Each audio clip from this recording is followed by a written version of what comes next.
বুধবার রাজধানীর বনানীর হোটেল শেরাটনে institute of strategy and tactics রিসোর্সের সেমিনারে যোগ দেন স্থানীয় সরকার মন্ত্রী মির্জা ফখরুল ইসলাম আলমগীর ও প্রধানমন্ত্রীর উপদেষ্টা মাহাদি আমিন। ধারণ করে কিন্তু রাষ্ট্র পরিচালনা করতে হবে। উপদেষ্টা জানান, দেশের জ্বালানি সংকট মোকাবেলায় প্রতিবেশী দেশগুলো থেকে জ্বালানি সংগ্রহ করছে সরকার। ইতিমধ্যে জ্বালানি ক্ষেত্রে আমরা দেখেছি ইনিশিয়াল স্টেজে কিছু ক্রাইসিস ছিল, কিন্তু কিভাবে গভর্নমেন্ট দেশি বিদেশি স্টেক হোল্ডারদের সাথে আলোচনা করেছে, ইন্টারন্যাশনাল বার্গেনিং নেগোসিয়েশন করেছে, অল্টারনেটিভ সোর্সিং করেছে, এবং আজকে কিন্তু আমরা অন্যান্য দেশের তুলনায় জ্বালানির ক্ষেত্রে যথেষ্ট ভালো অবস্থায় রয়েছে। আর স্থানীয় সরকার মন্ত্রী বলেন, কিভাবে বিদেশি বিনিয়োগ বাড়ানো যায় তা নিয়ে উন্নয়ন সহযোগীদের সঙ্গে আলোচনা হয়েছে।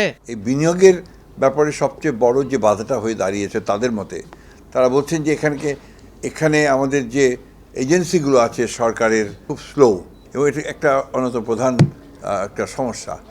সেগুলো আমরা বলেছি যে আমরা চেষ্টা করছি যে সেই সমস্ত বিষয়গুলোকে ঠিক করে নিয়ে আসার জন্য আমাদের ব্যুরোক্রেসিকে সঠিকভাবে ঠিক করা এবং এনভায়রনমেন্ট, আপনার ইনভেস্টমেন্ট এনভায়রনমেন্টটা তৈরি করা।